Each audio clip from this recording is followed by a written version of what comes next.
Softball season is in full swing, and the Flagstaff Eagles are getting back into the groove of things after having last week off.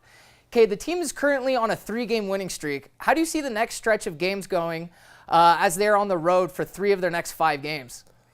Well, if you look at the Eagles' season thus far, they have been a team accustomed to these sorts of streaks. That has been both good and bad for Flag High. Earlier in the season, the Eagles went on their first 3-game win streak of the season in a 2-day span, scoring 10 runs in each of those outings. Right after that, they fell into a 4-game skid, scoring just 6 runs in that span. They have since rebounded for their second 3-game win streak of the season and hope to maintain it for as long as possible. The Eagles can certainly extend their win streak with a favorable schedule over the next week. Their next 5 opponents hold a combined 15-44 record on the season, with Lee Williams High posing the biggest threat. The 2 teams will meet for the first time this season March 30th and again on April 6th. Both games will be played in Kingman. Let's hope Flag High can take advantage of this favorable schedule. Although going on the road is usually not an easy task, a key player to watch out for is junior Shea Wilson, who leads the team with 8 RBIs. As for NPA softball, this team has achieved a 7-2 record with absurd margins of victory, such as 19-4, 14-0, and 23-4. The Spartans did, however, lose their last game 7-6 at home to Camp Verde. So they're looking to return to their successful ways in their next game at Kingman. Staying on the diamond, the Coconino Panthers have been tremendously inconsistent baseball team thus far, currently holding an overall record of 7-8. Cade, what's been the cause of their roller coaster season? Well, despite the Panthers having improved in both batting average and ERA categories since last season, there still seems to be some question marks left from this team moving forward. Coconino has actually been playing well offensively with the 19th best batting average in the 4A conference at .301, which also ranks 3rd in the 4A Grand Canyon League. Through 15 games, they have excelled in hits with the league high 116, placing them top 10 in the 42-team conference. However, there have been some noticeable struggles on the other end of the field. The Panthers currently are sporting a 4.30 ERA, the 3rd worst in their section and 27th overall in the 4A conference. To add to that, they have allowed 83 runs so far this season, which puts them at 34th in the conference. Even though it's a substantial improvement from last season's 5.24 ERA, they'll have to continue to improve their defensive play in order to get above 500. Cade, as I'm sure you know, you must take every opportunity life gives you. In this case, Coconino must take advantage of their chances against 2-9 Menegas. They really could use those games as a way to figure out how to get their pitching on track. As you said, it needs improvement.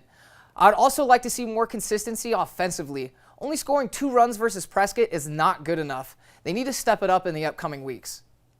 NAU Golf had a huge weekend down in Sedona as they competed in the Red Rocks Invitational. Cade, what have we seen from NAU's golf team this season?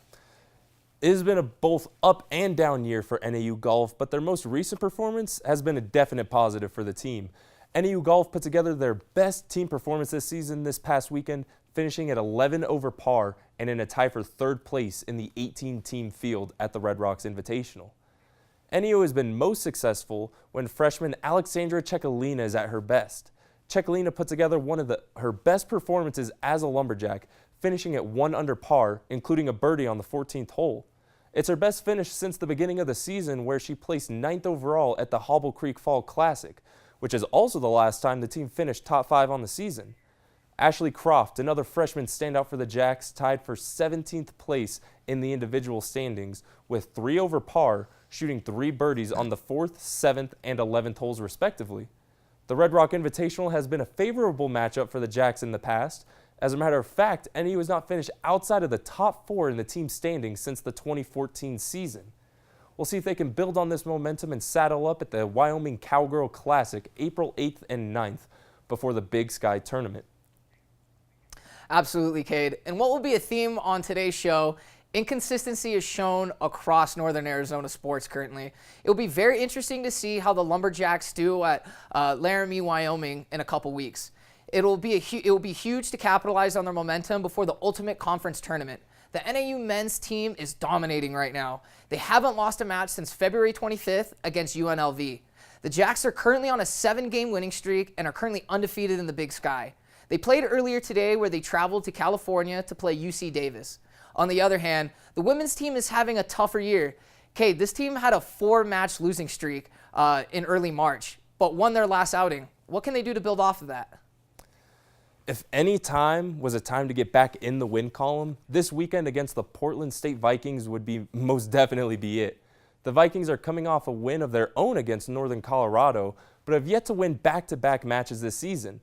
Portland State is struggling with a 2-7 overall record and a last-placed 1-6 record in Big Sky Conference play. NAU has fared well in their 3 conference matches, with their only loss coming against Sacramento State. The Lumberjacks will look to protect home court, having historically dominated Portland State with a staggering 18-1 all-time record against the Vikings, and an undefeated record in Flagstaff. Junior Kiara Tomasetti is looking to extend her record in #1 singles for the Lumberjacks. Tomasetti is currently 12-0 in her singles matchups and is one of the 3 players without a loss in the entire conference. After their match against Portland State, NAU will face against the University of Texas El Paso before taking on 6 straight Big Sky Conference opponents. As you mentioned, Cade, Tomasetti has been incredible this season for NAU, and they're really going to need her to continue their recent success. As for their next opponent, UTEP, they are struggling themselves. They are 4-11 this season and are only 1-7 away from El Paso. If NAU can build on their last match, they should have little trouble with the Miners. NAU is filled with talented athletes. There's no doubt about that. Tyler Day on cross country, having 3 NCAA titles on his belt, but one in particular has stood out from the rest. Do you know who I'm talking about, Cade? I'm pretty sure we're on the same page, Raj. Are you talking about star receiver EMMANUEL BUTLER, perhaps? That's right. Butler was down in the valley at ASU's campus showing off his talent during ASU's Pro Day. Cade, how's he doing in camp? Butler is competing with some absolute beasts, but he is definitely keeping up with them. Butler is putting up good numbers in the physical tests NFL scouts look at. In his vertical jump, he jumped 34 inches, which was the best out of all the players. In the 40-yard shuttle, Butler ran a 4.48 second time, which is, if he keeps this up, he might be a Lumberjack in the NFL. But we'll have to keep you posted.